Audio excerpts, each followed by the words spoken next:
10 ऐसे WWE wrestlers जो main roster में कुछ पहले ही आ गए। Number 10, mat Morgan. WWE में अक्सर ऐसा होता था कि रेसलर को बस उनकी अपीयरेंस की वजह से ही पुश कर दिया जाता था। 2003 में मैट मॉर्गन ने स्मैकडाउन पर डेब्यू किया था और हालांकि वो देखने में बहुत अच्छे थे, लेकिन रिंग में उनकी काबिलियत कुछ खास नहीं थी और वो ऑडियंस को भी ज्यादा पसंद नहीं आए थे।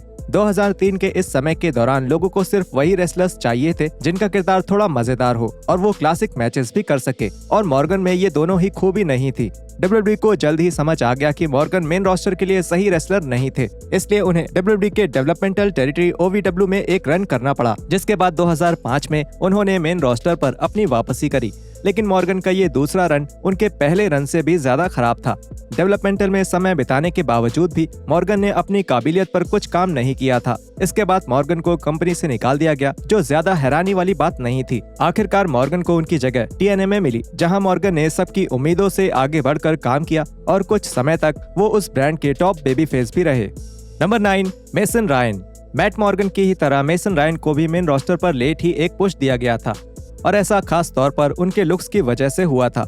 रायन काफी अच्छे दिखते थे, लेकिन ये भी साफ दिख रहा था कि मेसन को इतना बढ़ावा सिर्फ इसलिए मिल रहा था क्योंकि वो बैटिस्टा की तरह लगते थे। इस बात पर लोगों को शक हुआ था कि बैटिस्टा के शो से जाने के 1 साल बाद ही मेसन का डेब्यू हुआ था, और इसीलिए ये कोई हैरानी की बात नहीं होगी अगर उस वक्त विंस मैकमैन को ये लगता होगा कि वो रायन को बैटिस्टा का किरदार दे सकते थे। रायन को मेन रोस्टर पर बहुत बड़ा पुश मिला था और उन्हें सबका पसंदीदा रेसलर बनने का भी हर मौका दिया गया था। रायन ने न्यू नेक्सस का हिस्सा बनकर डेब्यू किया था और वो CM पंक के साथ काम करते थे, लेकिन इन सब से रायन की काबिलियत ज्यादा निखर कर नहीं आई और वो अक्सर अपने मैचेस के दौरान खोए हुए लगते थे। आखिर में WWE ने रायन को वापस डेवलपमेंटल में भेजने का फैसला किया, जो बिल्कुल सही भी था, और उस समय ऐसी अफवाह थी कि अगर रायन का NXT रन सफल रहा तो उनको वापस भी बुलाया जा सकता है, लेकिन वो सफल नहीं हुए। हालांकि WWE ने रायन को अपने ब्लैक एंड गोल्ड ब्रांड में कई अलग अलग किरदार में प्रेजेंट करने की कोशिश करी, लेकिन कुछ भी काम नहीं किया और अंत में WWE ने उन्हें निकाल दिया। Number 8, mark Henry. WWE के ऑफिशियल डेवलपमेंटल सिस्टम्स जैसे OVM और FCW से पहले उनके पास नए टैलेंट्स के लिए कोई खास डेवलपमेंट सिस्टम नहीं था। इसका ये मतलब था कि या तो WWE दूसरे टेरिटरीज से रेसलर्स को चुनते थे या फिर वो उन्हें अपने पास ही ट्रेनिंग देते थे, मतलब वो सीधा मैचेस करते करते ही सीखते थे। और ऐसा ही कुछ मार्क हेनरी के साथ हुआ था, जिन्होंने WWE में भी बिना किसी अनुभव के डेब्यू किया था, और शुरुआत में ऐसा करना हेनरी के करियर के लिए बहुत बुरा साबित हुआ था। स्पोर्ट्स कीडा के साथ एक इंटरव्यू के दौरान मार्क हेनरी ने बताया कि उनके WWE करियर के शुरुआती दिन कैसे बीते थे। डेवलपमेंटल सिस्टम जैसी कोई चीज नहीं थी। जब मैं रेसलिंग में आया था तब वो अलग अलग टेरिटरीज से रेसलर्स चुनते थे और विंस मैकमैन कहते थे कि उन्हें खुद अपने रेसलर्स बनाने हैं, इस तरह से ही उन्हें बिजनेस करना है, और मैं उन सब में पहला था। उनके पास एक वेयर हाउस था जो खाली था, उन्होंने वहाँ एक रिंग लगाया और एक रेसलिंग कोच को काम पर रखा और मैं उनका पहला स्टूडेंट था। हम रोज उस वेयर हाउस में जाते थे, वो और मैं, और फिर द रॉक आए। फिर द रॉक मेरे साथ ही रहने लगे और हम दोनों ने लगभग 1 साल तक ट्रेनिंग करी, जिसके बाद हम मेम्फिस टेरिटरी या जेरी लॉलर के पास गए और उनके लिए काम किया, लेकिन उस वक्त कोई सिस्टम नहीं था। वहाँ कुछ ऐसा था, हम मार्क हेनरी और रॉक को ट्रेनिंग देने वाले हैं, वो हमारे पहले रेसलर्स बनेंगे। ये काफी मजेदार बात है कि उनके पहले 2 रेसलर्स आज हॉल ऑफ फेमर हैं। एक दर्शक के तौर पर यह बिल्कुल साफ था कि हेनरी हर मैच के साथ कुछ न कुछ सीख रहे थे, क्योंकि शुरुआती कुछ सालों में उनका काम इतना प्रभावशाली नहीं था। हेनरी ने बेहतर होने के लिए दिन रात मेहनत करी और 2011 आने तक उन्हें एक वर्ल्ड टाइटल रन भी दिया गया, जिससे ये साबित हो गया कि WWE ने सही इंसान पर अपने रिसोर्सेस लगाए थे।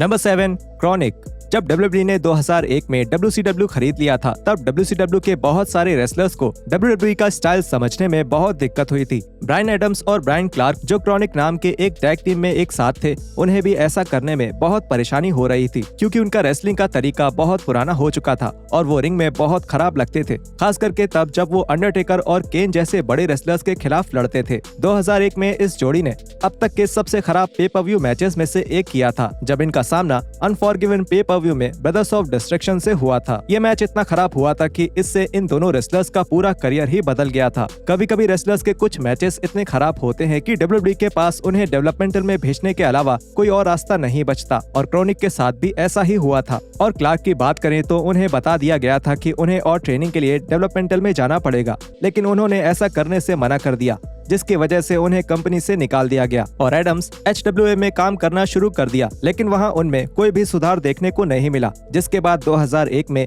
उन्हें भी कंपनी से निकाल दिया गया। Number 6, Eva Mary.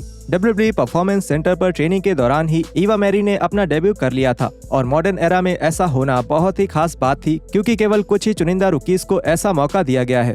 मैरी को मेन रोस्टर पर डालने की एक बड़ी वजह ई नेटवर्क पर आने वाली एक सीरीज टोटल डिवास भी है।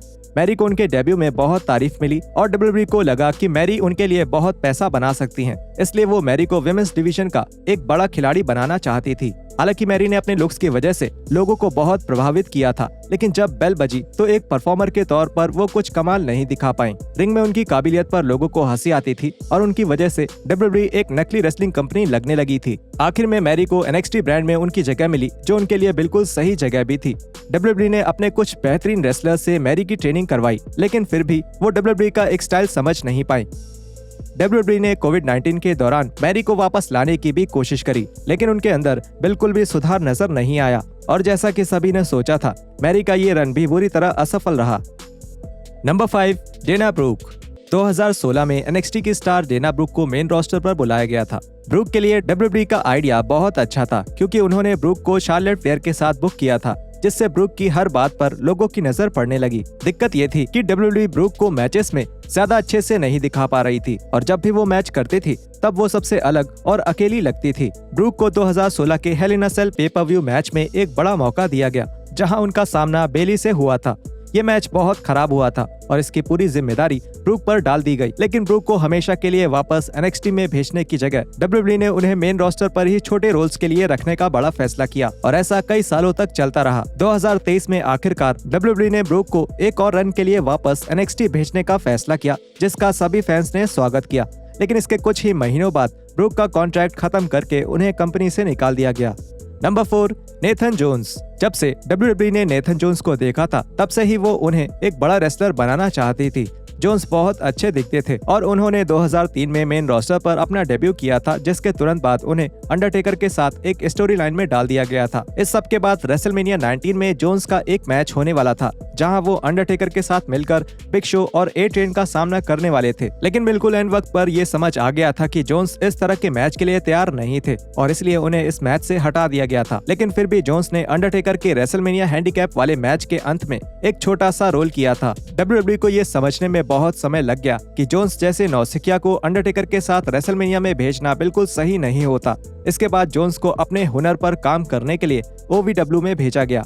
लेकिन फिर जब वो 2003 के अंत में WWE में एक नए विलन वाले किरदार में वापस आए, तब भी उनमें कुछ खास बात नहीं दिखी। जोन्स का कोई ऑरा नहीं था और यहाँ तक कि पॉल हेमन के साथ उनकी जोड़ी बनाने के बाद भी जोन्स के लिए फैंस का नजरिया नहीं बदला।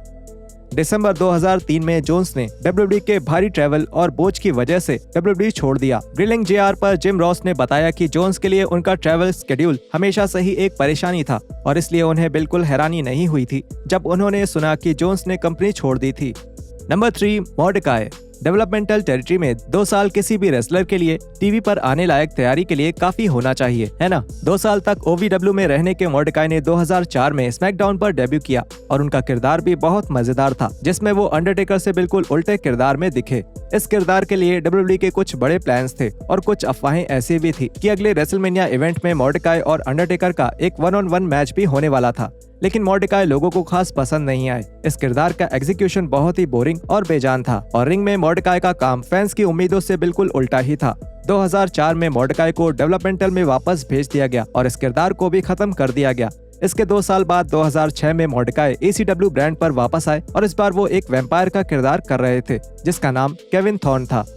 इस नए किरदार का प्रेजेंटेशन थोड़ा बेहतर था, लेकिन रिंग में उनका काम अभी भी बिल्कुल अच्छा नहीं था। WWE ने एक बार फिर उन्हें डेवलपमेंटल में भेज दिया और पूरे 7 साल बाद 2009 में वो कंपनी से हमेशा के लिए चले गए। Number 2, Lars Sullivan. जब ट्रिपल एच NXT चला रहे थे तब उन्हें बहुत अच्छे से पता था कि NXT के फैंस को क्या चाहिए, लेकिन जब उन्होंने लार्स सलिवन को पुश करने की कोशिश करी तब फैंस को लगा कि वो विंस मैकमैन का आदेश मान रहे हैं, क्योंकि सलिवन को फैंस से कोई खास रिएक्शन नहीं मिल रहा था और उनके मैचेस भी अच्छे नहीं हो रहे थे। 2019 में उन्हें मेन रोस्टर पर बुलाया गया, लेकिन बहुत सारे कारणों से, जिसमें उनकी एंग्जाइटी से लेकर इंटरनेट पर उनके द्वारा की गई कुछ बातों की वजह से उनका मेन रोस्टर का ये रन असफल हो गया। मेन रोस्टर पर सलिवन के कुछ ही मैचेस हुए थे और इन मैचेस में फैंस की बिल्कुल भी दिलचस्पी नहीं दिख रही थी। वो जो भी करते थे वो बहुत आम लगता था और वो एक ऐसे रेसलर थे जो फैंस कई बार पहले भी देख चुके थे। अगर सिल्वेन को मेन रोस्टर पर काम करना था तो उन्हें एनएक्सटी में अपना समय एक अच्छे किरदार को बनाने में लगाना चाहिए था जो रॉ या स्मैकडाउन पर सफल हो सकता था। Number 1, R-Truth। WWE में सबसे ज्यादा एक्टिंग करने वाले रेसलर बनने से बहुत पहले R-Truth एटीट्यूड एरा में K-Quick के नाम से रेसलिंग करते थे। ट्रुथ ने 1999 में ही कंपनी के साथ एक डेवलपमेंटल डील साइन करा था और साल 2000 तक WWE को लगा कि वो टीवी पर आने के लिए पूरी तरह से तैयार थे। लेकिन इस दौरान टीवी पर बहुत सारे स्टार्स थे जिनके बीच R-Truth कहीं खो गए और उनके किरदार में भी कोई खास बात नहीं थी। वो बस एक रैपर थे जो रोड डॉग के दोस्त थे। ट्रुथ में इस रन के दौरान बहुत काबिलियत थी, लेकिन उन्हें अपना करियर बनाने के लिए अपने स्किल्स पर काम करना जरूरी था। ट्रुथ को एक अच्छा रेसलर बनने के लिए और समय चाहिए था, जो वो आगे चलकर बने भी। हालांकि इस बात की तारीफ होनी चाहिए कि 2001 में WWE ने एक नए टैलेंट को इतना बड़ा मौका दिया, लेकिन फिर भी ये कुछ ज्यादा ही जल्दी हो गया था। WWE और ट्रुथ के फैंस के लिए ये बात अच्छी रही कि जब 2008 में वो WWE में वापस आए तब उन्हें कभी पीछे मुड़कर नहीं देखना पड़ा। पिछले 16 सालों से ट्रुथ पूरी कंपनी में लगातार काम करने वाले कुछ रेसलर्स में से एक हैं और उनका किरदार, खास करके उनके कॉमेडिक किरदार, बहुत ही शानदार हैं। और यहाँ खत्म होते हैं हमारे WWE के वो रेसलर्स जो बहुत जल्द ही मेन रोस्टर पर आ गए थे। वीडियो कैसी लगी हमें नीचे कमेंट्स करके जरूर बताएं और हम मिलते हैं आपसे अगली वीडियो में ऐसे ही कुछ और रेसलिंग कंटेंट के साथ।